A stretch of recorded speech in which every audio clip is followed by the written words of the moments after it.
Muito bem, então, essa é a segunda parte do nosso curso, que traz como elemento principal o estudo da campanha da fraternidade, mas a partir, na dinâmica do CEBI, a partir do texto bíblico, né? Então, meu nome é João Luiz, com muita alegria estamos aqui para esse momento de partilha do nosso estudo. Esse minicurso tem como título Fraternidade e Fome, e é uma iniciativa do CEBI de Pernambuco. Muito bem, então, nesse segundo momento, a gente quer ver alguns elementos que permeiam aquele trecho do texto de Mateus que tem a frase, dá-lhes vós mesmos de comer. É uma perícope que está lá em Mateus 14, 15 a 21. Muito bem, no primeiro ponto que eu quero trazer hoje é a dimensão da multidão. Jesus entre pecadores e pobres. Esse retrato que tem aí, eu estou ampliando um pouquinho aqui, mostra Jesus sempre arrodeado pelas multidões. Normalmente deveríamos esperar que na Bíblia, diz os autores,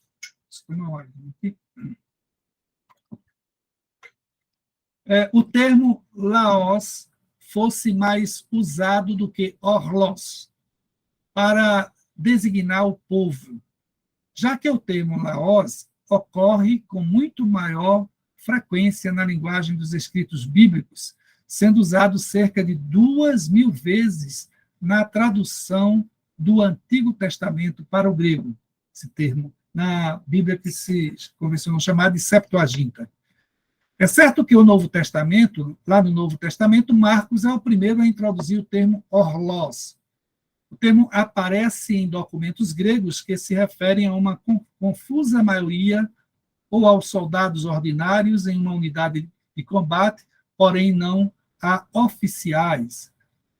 Multidão, nesse termo grego, orlos, refere-se a pessoas não combatentes que desempenham tarefas elementares, pessoas civis, né? Pessoas anônimas que se diferem da classe dirigente.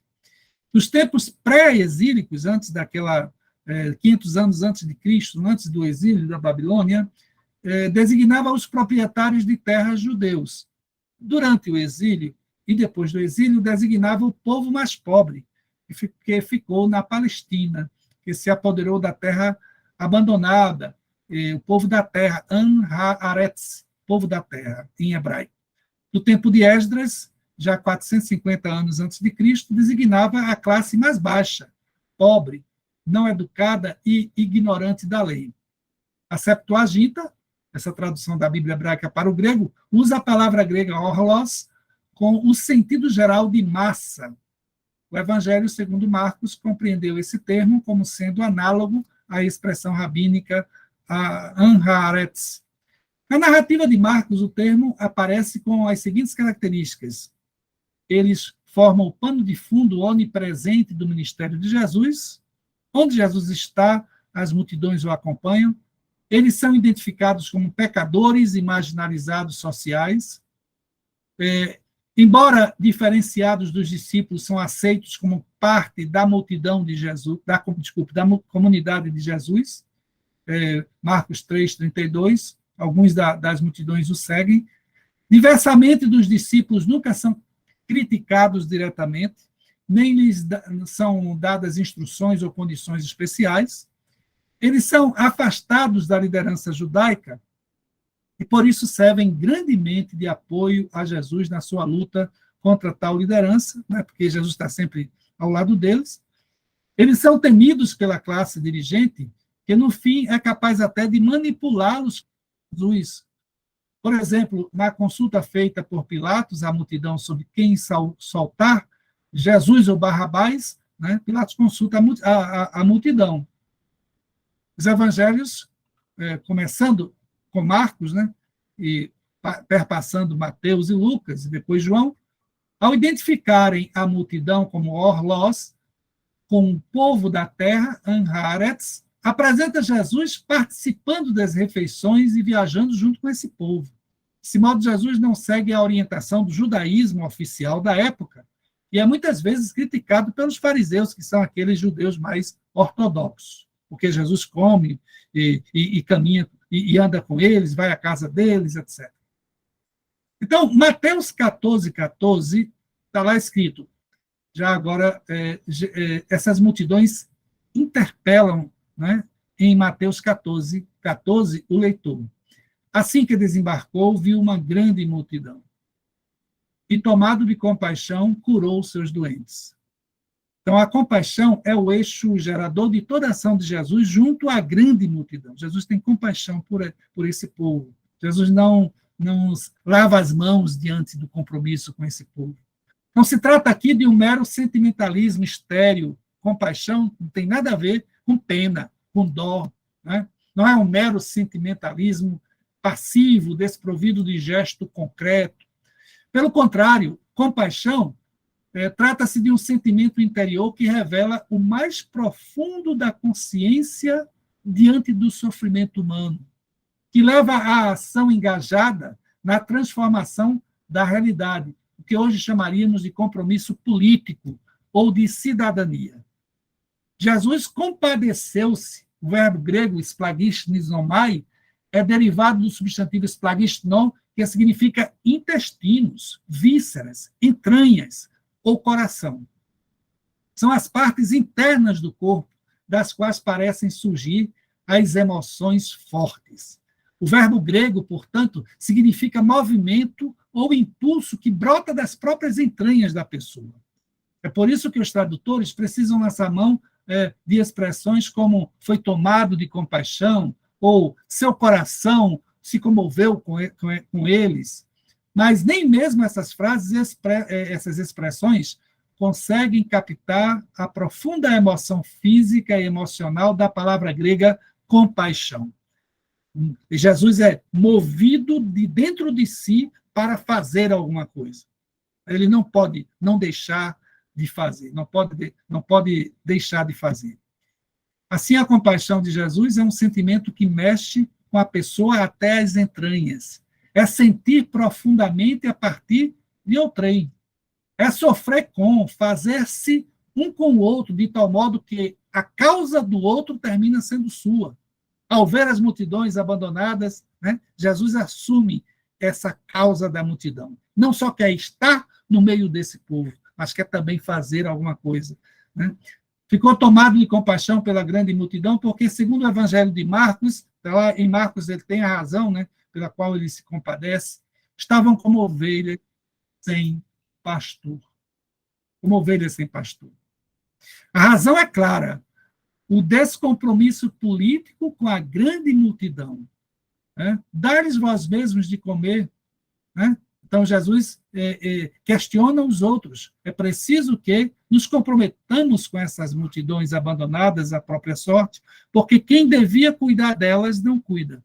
Seria a classe dirigente a serviço da multidão. O Evangelho de Mateus surgiu em algum momento, sim, então, concluo essa segunda parte, Jesus, né? Então, 2 pontos importantes falei até agora.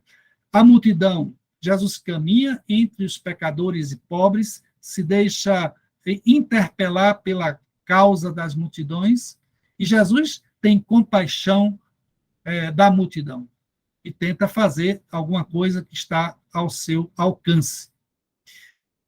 O terceiro aspecto que eu gostaria de ressaltar hoje é a multidão interpela a ação política no tempo de Mateus. Presta atenção agora, porque agora vamos não mais para o tempo de Jesus, que o texto relata, mas vamos para o tempo em que o texto de Mateus foi escrito. Por que a comunidade de Mateus resolveu escrever a memória dessas narrativas que ocorreram 50 anos depois? 50 anos atrás. Porque essa comunidade, 50 anos depois, quis retomar o Jesus no seu tempo, no seu contexto, lá na Galileia, e essa comunidade, a gente vai ver um pouquinho dela agora. Tem uma intenção muito profunda por trás. Terceiro ponto, então, a multidão interpela a ação política no tempo de Mateus. O Evangelho segundo Mateus surgiu em algum momento depois do ano 70, mas antes do ano 100, talvez na década de 80, ou seja, o Evangelho de Mateus surgiu entre 70 e o ano 100, mais provavelmente nos anos 80. Seu autor ou equipe de redação, eu gosto de pensar sempre que foi um grupo, né? Agora desconhecido que quem foi essa pessoa, essas pessoas, ninguém sabe mais hoje em dia. Provavelmente eles viveram na cidade de Antioquia da Síria.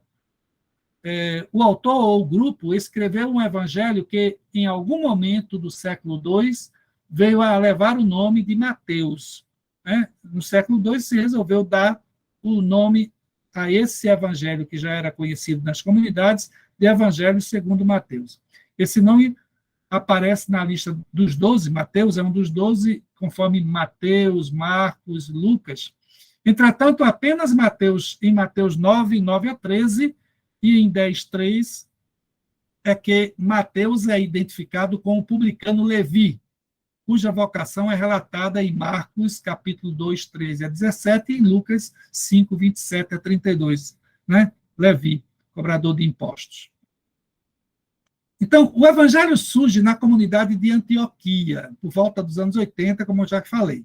Sobre esse contexto, baseio-me aqui nesse autor, que é muito interessante, minha gente. É muito bom nos nossos cursos a gente prestar atenção nos livros que são indicados, né? Então, a gente pode consultá-los, lê-los. Eu nunca leio um livro dessa grossura, eu consulto para dar minhas aulas e tudo. O Evangelho de São Mateus, comentário sociopolítico e religioso a partir das margens. É um livro só sobre Mateus, de mais ou menos não, exatamente, eu vou dizer para vocês quantas páginas, 712 páginas, 712 páginas, sem contar o índice. Então, esse livro não surgiu uma leitura de cabo a rabo. Lê o Evangelho, mas aqui e acolá você pode consultar algumas coisas, como eu consultei para dar essa aula. E eu fiquei tão contente, porque não me ajudou muito para entender Marcos na nossa perícope que estamos estudando, mas me ajudou muito para compreender o contexto em que surgiu o texto de Mateus. Antioquia, na Síria, já que hoje a gente recupera a dimensão histórica, né? Antioquia era talvez a terceira cidade maior do Império Romano, depois de Roma e Alexandria. A cidade fora fundada cerca de 300 anos antes de Cristo. Tem mais informações aqui. Capital da província romana da Síria, né? Sua localização sobre o então navegável rio Orontes, uns 20 quilômetros do mar Mediterrâneo. Antioquia era pequena, tanto em população quanto em área, quando comparada às modernas cidades da época, mas as estimativas calculam a população entre 150 mil e 200 mil pessoas no final do primeiro século. A área da cidade compreendia cerca de 3,2 quilômetros de comprimento e 1,2 ou 1,5 quilômetros de largura. A densidade populacional, ou seja, embora não tenha um número exorbitante de habitantes, mas eles estavam em um ambiente menor, pequeno, né? Então faz com que a densidade populacional ficasse intensa. Mas, dado que cerca de 40% da área da cidade era ocupada por edifícios públicos, tais como uma ágora, o fórum, né? Edifícios comerciais, ruas, a basílica, ginásios, banhos, templos e monumentos, a densidade do espaço vital crescia a 205 por acre. Então, com tal densidade de população, a privacidade era mínima e a exposição intensa e o conflito iminente. Né? Pessoas vivendo em casinhas, em aglomerados muito coladas, as casas uma na outra. Muito bem, tem informações aqui. A pequena elite, havia uma pequena elite, talvez entre 5% a 10% só da população geral, que controlava a vida da cidade para sua própria vantagem. A elite só se preocupava consigo mesmo. Qualquer aparência com hoje não é mera coincidência. E a não elite compreendendo um leque desde os indigentes, pessoas necessitadas que estavam na indigência mesmo, até os um pouco melhorados de vida, que se viam as necessidades da elite. Né? Não eram ricos, quando o autor colocou rico, eu acho que era melhor ter dito remediados. Nesta estrutura, o domínio social da elite residia no poder econômico, econômico e político, tá tudo bem atreladinho, né? A riqueza considerável, particularmente posse da terra, onde tinham controle da agricultura, e a reputação pública, que as pessoas queriam muito terem boa reputação, né? Aí cai na hipocrisia. Ao redor e abaixo da elite vivia a não-elite. Aí é o que nos interessa, porque se Jesus diz, dá-lhes vós mesmos de comer, é porque Jesus está preocupado com essa não-elite, a maioria da população da cidade. Na época, Jesus está preocupado com o povão. E Mateus, ao recuperar as memórias sobre Jesus, está querendo mostrar para a comunidade que, tal qual Jesus, também essa comunidade deve se preocupar com a causa das multidões que ali estão. A noelite incluía livres, libertos e escravos. Eles abarcavam pequenos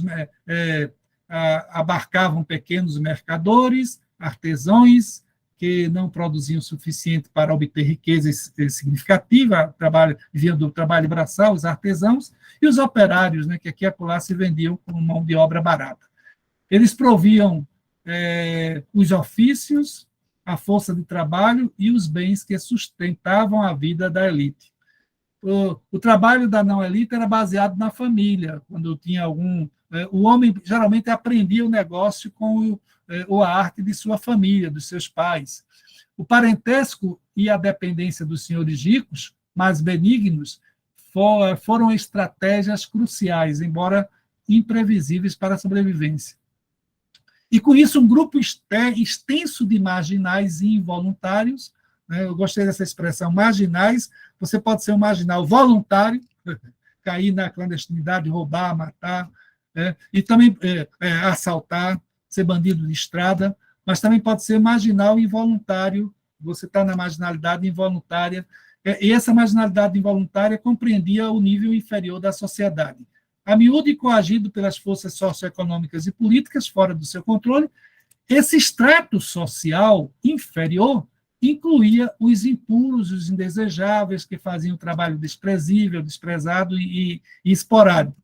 Jornaleiros vendiam sua força de trabalho por uma jornada, né, chamado diaristas, indigentes, alguns escravos, os que dependiam das esmolas, mulheres sem sustento familiar, muitas mulheres vendiam o próprio corpo para sobreviver, os enfermos e os mutilados fisicamente, criminosos, bandidos e prostitutas, já falei delas aqui, que são as mulheres que vivem da prostituição. Fora da cidade estavam os camponeses, sobrecarregados de tributos e sempre se esforçando para alcançar uma existência de subsistência. Alguns eram proprietários, tinham suas terrinhas, mas de diversos tamanhos, outros eram arrendatários, ou outros vendiam sua força de trabalho por uma jornada, por isso são chamados jornaleiros aqui, melhor, diaristas, né? E escravos. Socialmente, então, a cidade reflete uma estrutura social vertical, piramidal, hierárquica e interconectada, partindo de poucas famílias sumamente ricas até os números mais amplos de livres, pobres, libertos e escravos. Né? A luta para manter a existência era muito grande, eu não vou contar tudo, enquanto alguns membros da elite realizavam doações para grupos escolhidos de pobres merecedores, muitas vezes tendo em vista gozar da honra ou benefício do provedor, ou seja, o que o autor está querendo colocar é que muita gente dava esmola para aparecer, né? Para ser reconhecidos, os privilegiados, para serem reconhecidos como provedores. Né? A opinião geral, na cabeça deles, né, a lógica deles, parece ser que era impossível fazer o bastante para esse monte de gente excluída, e que a maioria dos pobres geralmente merecia nada mais, nada menos que a sua pobreza. É pobre porque não trabalha, é pobre porque não se esforça. Né? É uma forma de você se desvencilhar do compromisso e da consciência da consciência pesada. Mais informação. Tem essas coisas que eu coloco aqui na nossa reflexão, elas são interessantes porque resgatam como eram as cidadezinhas daquela época, né? Embora Antioquia fosse uma cidade até reconhecida como a terceira daquela região do Império. As pessoas, as ruas eram muito estreitas, a densidade populacional, muita gente junto no mesmo espaço, pôs exigências pesadas para o tratamento de esgoto, né? O abastecimento de água, as águas não... todas essas dificuldades que hoje a gente não imagina, mas elas estão presentes ainda em nossas periferias. A água trazida para a cidade por aquedutos, desde as fontes, foi canalizada por tubulação para as casas ricas e para os banhos públicos, latrinas, chafarizes e cisternas. A maioria das pessoas a carregava para suas residências, desde os chafarizes ou cisternas, nas quais a água estancada favorecia o crescimento de algas e outros organismos que comprometiam a saúde pública. Né? Imagine as doenças que proliferavam na época. Então, tem mais outras informações que eu não gostaria, agora, por conta de tempo, de tratá-las, mas, resumindo, todo o quadro preciso de Antioquia, na época do Novo Testamento, deve descrever uma cidade cheia de miséria, perigo, medo, desespero e ódio. Antioquia era uma cidade onde a família comum vivia uma vida pobre e sórdida, em quartos apertados e sujos, onde pelo menos a metade das crianças morria no nascimento ou durante a infância, e onde a maioria das crianças que sobreviviam, perderam ao menos um dos genitores antes de alcançar a maturidade. As pessoas morriam muito facilmente. A cidade estava cheia de ódio e medo, surgidos nos intensos antagonismos étnicos e exacerbados por um constante fluxo de estrangeiros. Então, essa cidade era localizada mais ao norte do ambiente onde Jesus viveu, a Palestina, mas os problemas eram semelhantes, né, cidades dominadas pelo Império Romano. Essa cidade estava tão carente de redes de relações estáveis que incidentes banais podiam estimular a violência da multidão. O crime florescia e as ruas tornavam-se perigosas à noite. E talvez, acima de tudo, Antioquia tenha sido repetidamente esmagada por catástrofes cataclísmicas. Um residente podia esperar literalmente ser um sem-teto a qualquer momento se tivesse algum cataclismo, algum terremoto. Ou mesmo alguma coisa assim, de peste, né, que poderia ocorrer numa cidade onde todo mundo vive muito próximo uma da outra. Tem mais informações aqui. Eu queria partir para o último ponto. Quem seriam as pessoas interpeladas pelo Evangelho diante dessas multidões? Que é exatamente, o texto foi escrito para uma comunidade, para a comunidade de Mateus. É um texto catequético, depois ele começou a ser recopiado e transmitido e levado para outras regiões. Mas esse texto foi escrito para a comunidade de Mateus. O mundo acadêmico recente afirma que a audiência de Mateus, né, aqueles que receberam esse texto, os primeiros leitores, não consistia predominantemente de marginais e involuntários, dessa camada excluída e miserável da população, do nível social mais baixo, mas de uma amostra da sociedade urbana, já um pouco esse pessoal aí de classe que a gente poderia chamar hoje de classe média. Embora lá só existissem ricos e pobres, mas havia o pessoal remediado, né? Eu já falei aqui, que vivia do seu trabalho, mas tinha algum bem. Enfocando a atenção em numerosos detalhes, aparentemente incidentais, alguns estudiosos notaram no Evangelho de Mateus, por exemplo, algumas características de prosperidade e riqueza urbana nas comunidades matianas, né, na comunidade de Mateus em Antioquia. Primeiro ponto, sugere-se que o grego usado pelo Evangelho, isso é muito sutil para a gente entender como era essa comunidade, que ninguém sabe exatamente como era, mas o grego utilizado no Evangelho, que não é o aramaico, aponta provavelmente para um ambiente urbano, mais educado. Então, havia gente que sabia escrever na comunidade, evidentemente, provavelmente judeus, né? E foi, o texto, se foi escrito, é para que alguém leia, ou pelo menos para ser lido na comunidade. Como era um pouco texto, o texto não era para a gente levar para casa, era para ficar lá como recordação da mensagem de Jesus usado na catequese.